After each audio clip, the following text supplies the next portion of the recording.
Boa noite a todos.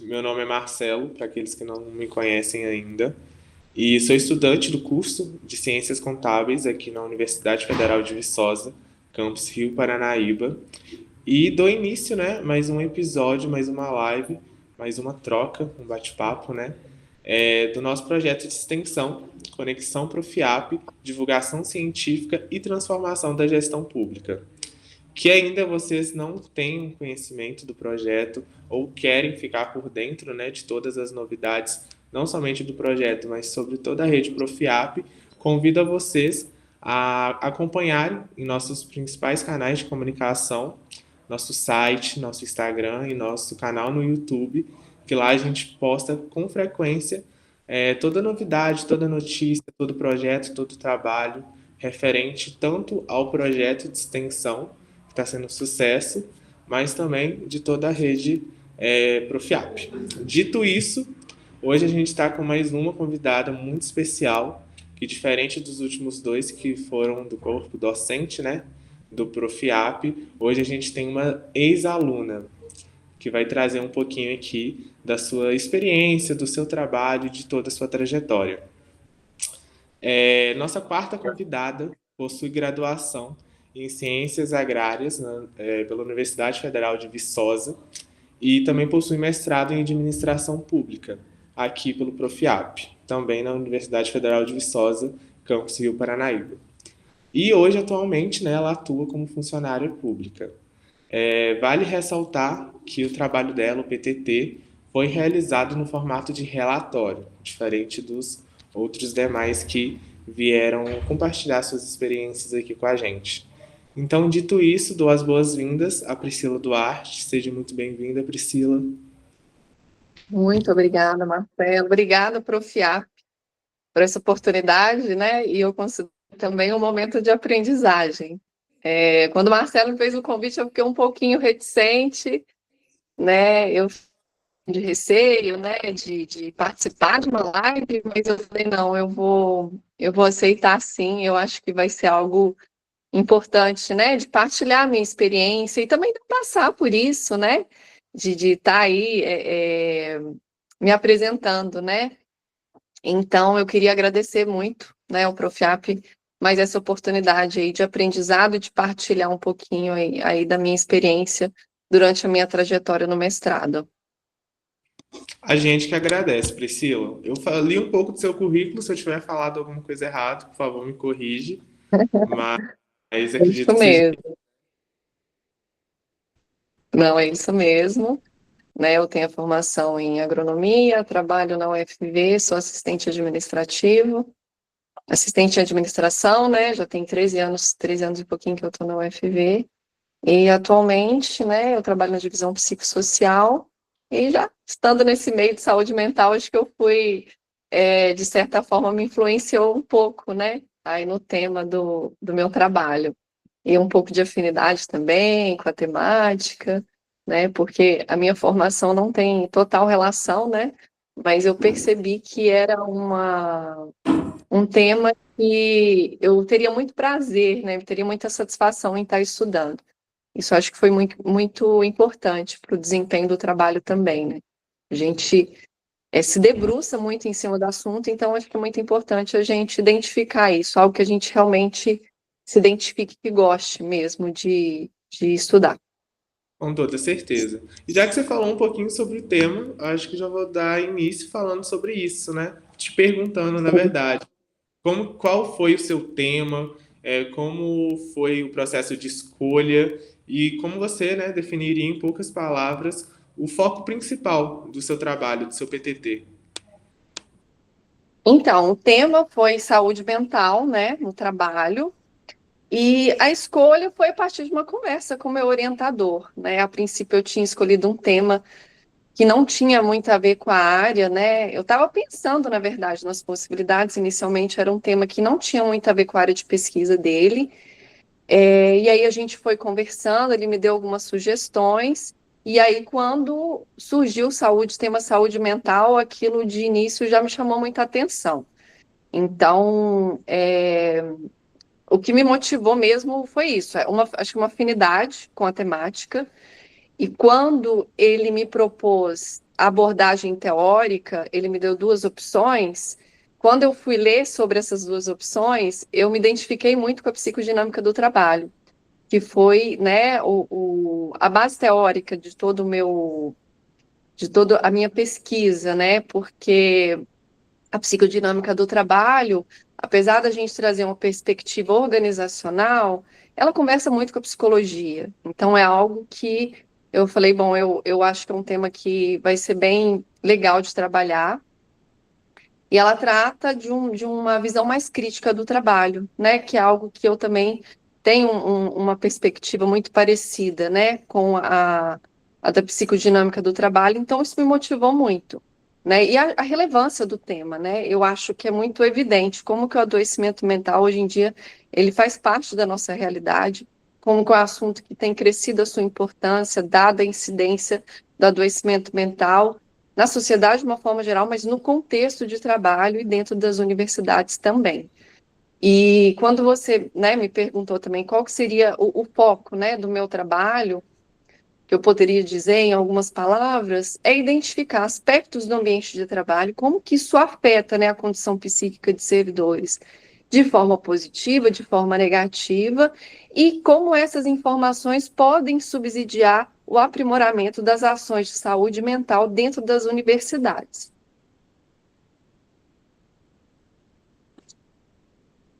Entendi, Priscila.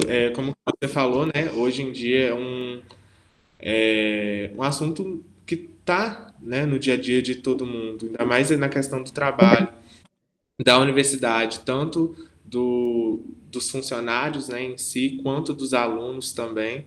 Hoje em dia é um debate que vem sido discutido, né? Sim. Mas, enfim, conta pra gente como que foi o processo de coleta de dados, se houve algum desafio específico, quais foram, né, os principais achados. Comenta um pouquinho pra Sim. gente. A coleta de dados, eu tive duas etapas da minha pesquisa, né? Foi uma pesquisa que primeiro a gente investigou 7 instituições de ensino superior de Minas Gerais e a gente buscou entender quais são as principais limitações das universidades para nas suas práticas preventivas, né, de saúde mental. Isso é algo que eu queria destacar, que eu acabei me esquecendo quando você falou de foco, que eu buscava com o meu trabalho também é redirecionar o modelo de cuidado em saúde mental das universidades para um modelo mais preventivo, né? A primeira etapa teve entender de pessoas que trabalham com ações de saúde mental, quais são as principais limitações que as universidades enfrentam, né? Então, eu entrevistei essas pessoas e assim, eu não tive muitos desafios para coleta de dados, não, sabe, Marcelo? Foi bem tranquilo. Acho que um pouquinho difícil nessa etapa foi. Eu tive autorização de 7 universidades, nós temos 11 universidades em Minas Gerais, né? Assim, não consegui de todas, mas um pouquinho o desafio que eu tive foi, depois da autorização da universidade, encontrar uma pessoa assim, que se dispusesse a ceder vista e representasse a universidade, né? Mas nada assim muito complicado, né? Mas o que eu poderia contar um pouquinho mais desafiador na coleta de dados, isso. E a segunda etapa, eu fiz um estudo de caso que eu busquei aí, né, de fato, aprofundar no entendimento dos aspectos da organização do trabalho, como que isso afeta, né, a subjetividade aí dos servidores.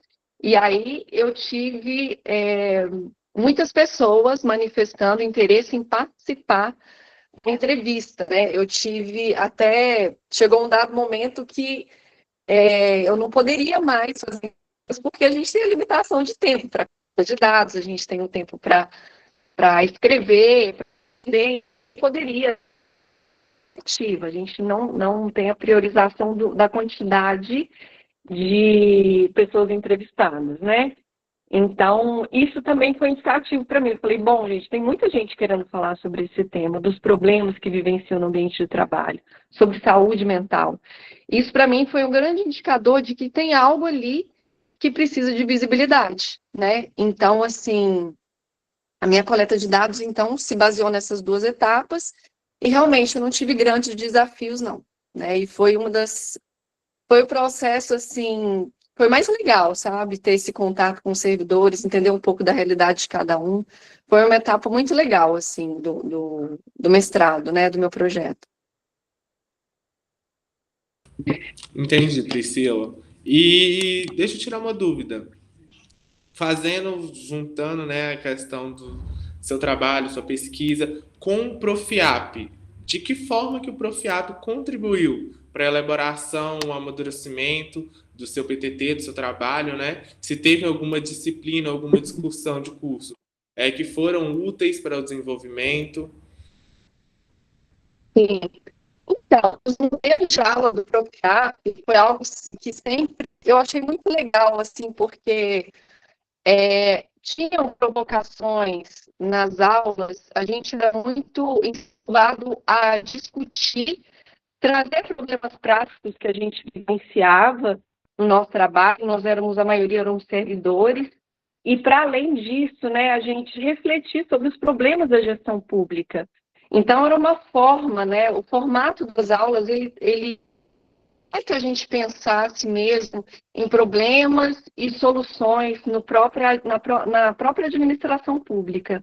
Então, eu considero que esse formato de aula, pelo menos no período da disciplina, isso foi muito importante para pensar, né, no que eu já tinha o tema de pesquisa, né, já tinha o problema de pesquisa também.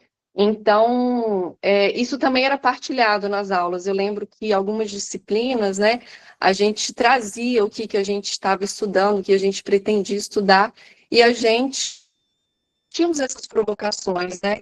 O que do seu trabalho aí ele pode ser utilizado nas instituições que você está investigando, né? E são também, né? O meu orientador, ele buscava sempre, quando a gente ia conversar, principalmente sobre os resultados que eu estava coletando, ele sempre pensava nesse sentido. Olha, Priscila, eu acho que isso aqui seria interessante você colocar no seu relatório técnico, eu acho que isso vai ajudar a instituição a solucionar o problema X que... Então, toda a parte da elaboração mesmo, da dissertação, a escrita, a todo momento a gente tinha essa provocação de pensar sempre no lado prático e como que aquilo que a gente estava discutindo na dissertação, como que isso poderia compor o relatório técnico, né? É claro, né, com um formato diferente, uma estrutura diferente, né, né, a forma como as informações são apresentadas também, né? Existe uma diferença também. A gente científico, a gente procura trazer uma leitura mais fluida,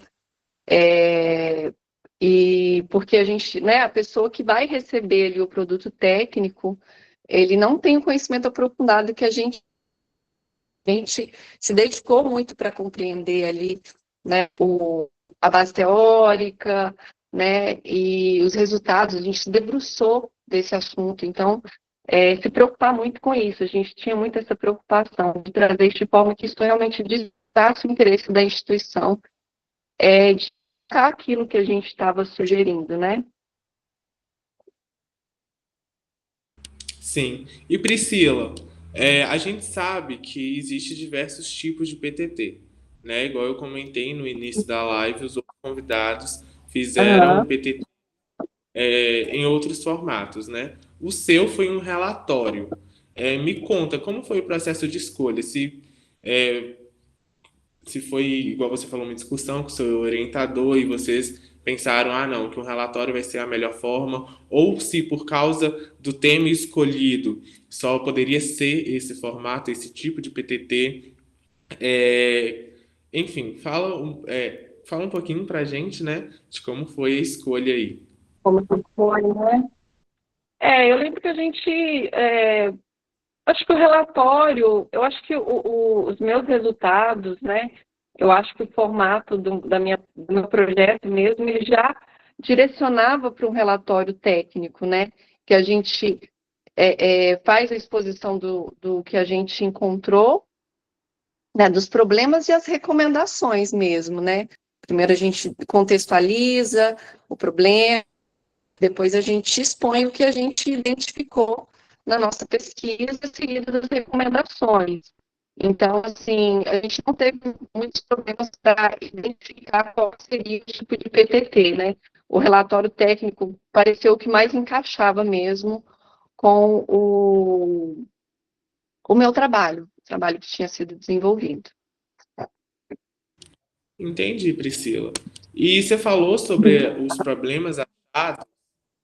Comenta pra gente quais foram os principais achados da sua investigação em relação, né, a essas dificuldades enfrentadas pelas instituições. Então, nós identificamos os quatro principais limitadores, né? Primeiro, a questão das percepções, das crenças, das ideias, né? Relacionadas à saúde mental, né? Existem ideias equivocadas mesmo a respeito, acerca da saúde mental e de aspectos que afetam a adesão das pessoas às práticas de cuidado da saúde mental de modo preventivo, né? Por exemplo, a ideia de que o trabalho dá algo desenvolvido, a pessoa adoece por questões pessoais, que o trabalho não necessariamente influencia no adoecimento psíquico, né? A questão da naturalização do trabalho como algo árduo, como algo penoso, né? Também é uma crença que dificulta com que as pessoas olhem para o trabalho, um fator que pode afetar, sim, a condição psíquica das pessoas e, né, ajudar o desencadeamento de doenças. A ideia de que o psicólogo é o único profissional que atua em saúde mental, e quando a gente traz a perspectiva da atuação preventiva, a equipe multidisciplinar ela é muito importante, né? E então, além desses aspectos das percepções e das crenças também, a gente identificou que o planejamento não um planejamento das ações, no sentido de que não há uma sistematização, uma estruturação, são isoladas, ações que não há uma definição de metas, de responsabilidades, de avaliar, né, como que aquelas ações elas estão sendo implementadas, se elas estão tendo eficácia ou não.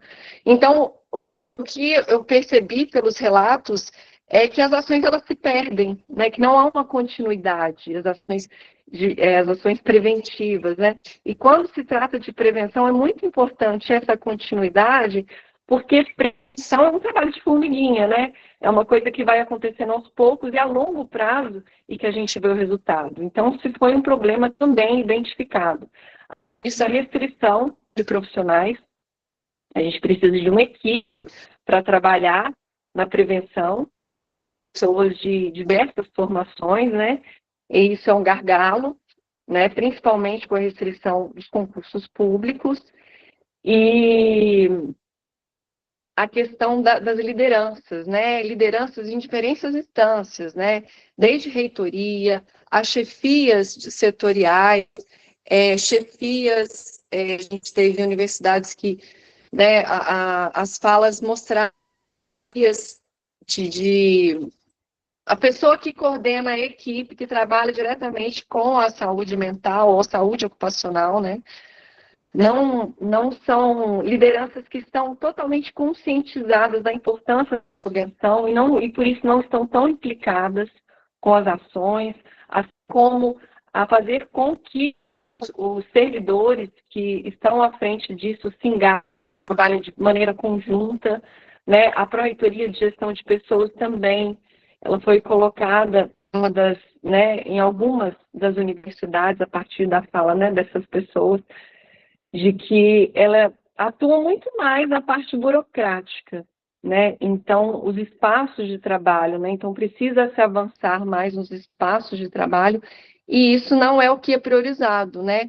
Foi até algumas narrativas que disseram, né, que parece que a Pró-Reitoria de Gestão de Pessoas ela é considerada ativa, quando, na verdade, a perspectiva da prevenção do adoecimento mental ela traz a ideia contrária, né? Que você deve priorizar a qualidade de vida no trabalho, o bem-estar psíquico das pessoas, dos trabalhadores, dos servidores dentro da universidade. Então, esses foram os principais limitadores, né, que a gente identificou na nossa pesquisa.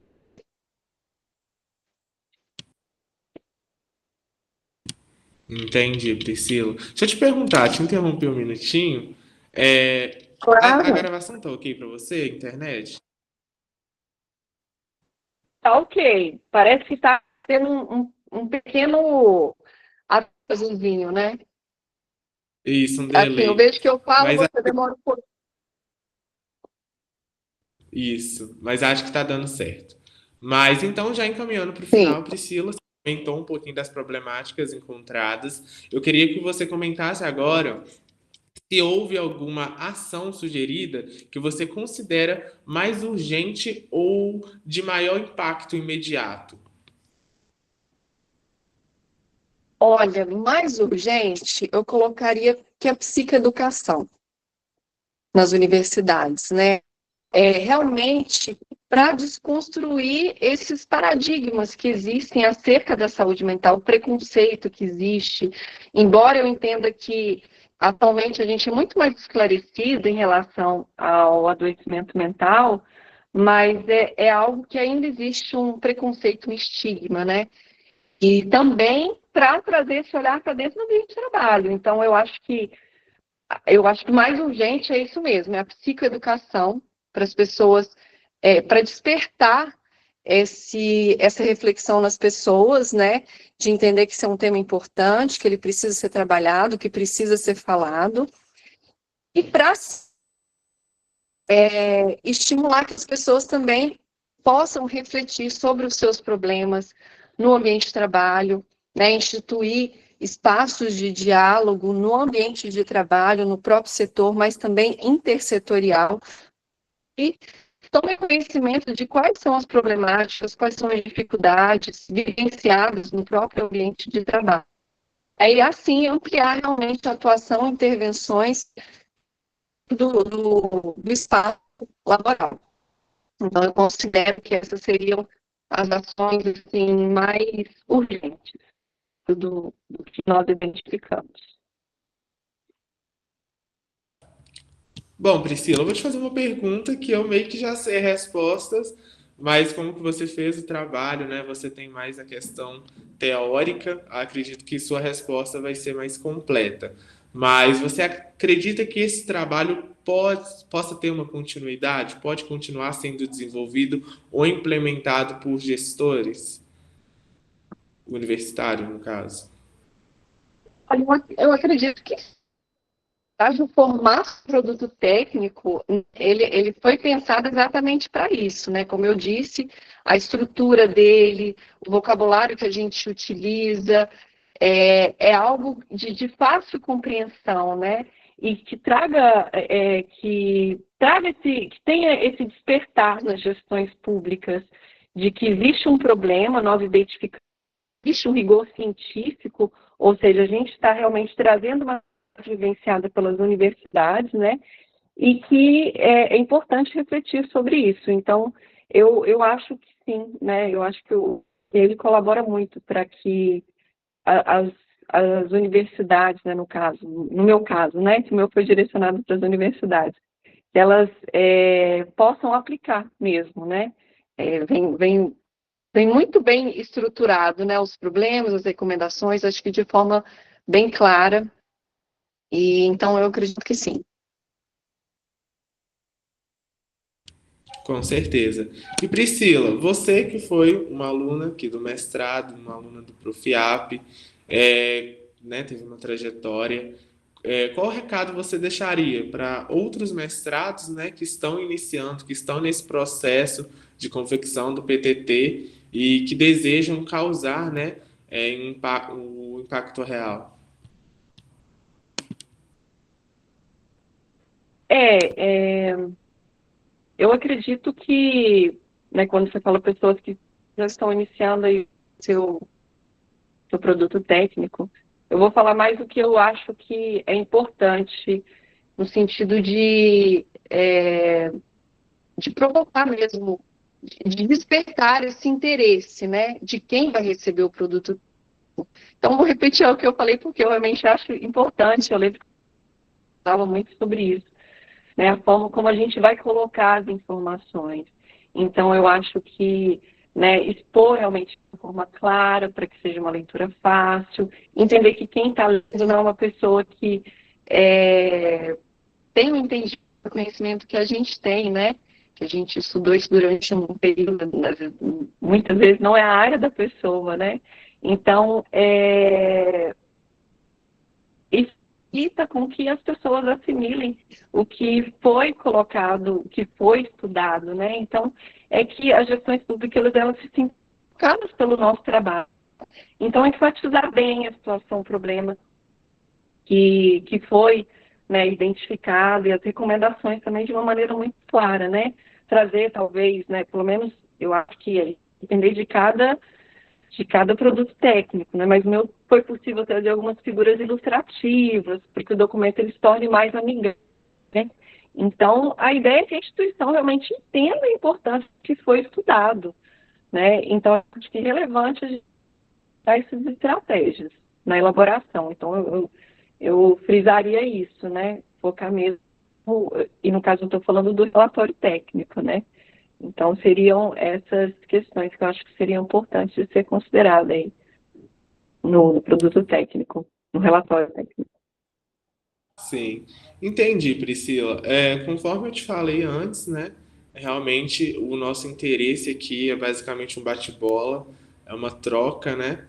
Para você e outros convidados falarem um pouco de suas experiências e um pouco de seus trabalhos para aqueles que estão iniciando, né? Ou que estão no processo da confecção do PTT ou que estão no mestrado, né? E realmente para a gente Uhum. começar a divulgar a importância que é o mestrado, né? Em administração pública, a importância que é o Profiap. E eu acho que hoje você trouxe pontos importantíssimos, né, sobre sua experiência com o seu orientador, né, as disciplinas que te ajudaram na confecção do seu trabalho. E, enfim, te parabenizar pelo seu trabalho. Eu sou curioso a falar porque é uma área que eu gosto muito, a questão da saúde mental, né, toda a questão psíquica. Mas, enfim, muito obrigado por ter aceitado o convite, muito obrigado por ter trazido, né, ter trago sua experiência e um pouco do seu trabalho. E é isso, realmente a te agradecer, né, em nome de toda a rede Profiap. Muito obrigado mesmo, Priscila.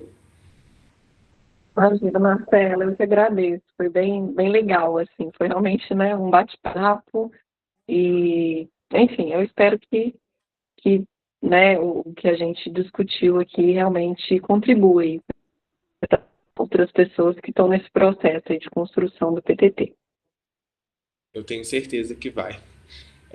Dito isso, novamente, agradecer e encerrar nosso bate-papo, nossa troca, mas nossa quarta convidada, né? Esse é nosso quarto encontro. A gente já tem um próximo marcado, só estou definindo em relação ao horário. Então, logo mais eu vou fazer divulgação em nossas redes de comunicação, né? Igual eu falei no Instagram, YouTube e demais. Então, aqueles que ainda não seguem, né? Esses principais canais. Convido novamente a todos vocês a irem lá, ativar o sininho, se inscrever, curtir, comentar, que eu tenho certeza que vai ser de suma importância para todos. Então é isso, gente. Muito obrigado, boa noite e até a próxima. Obrigado, Priscila. Não, tá certo. Obrigada a você. Tchau, tchau. Tchau, tchau.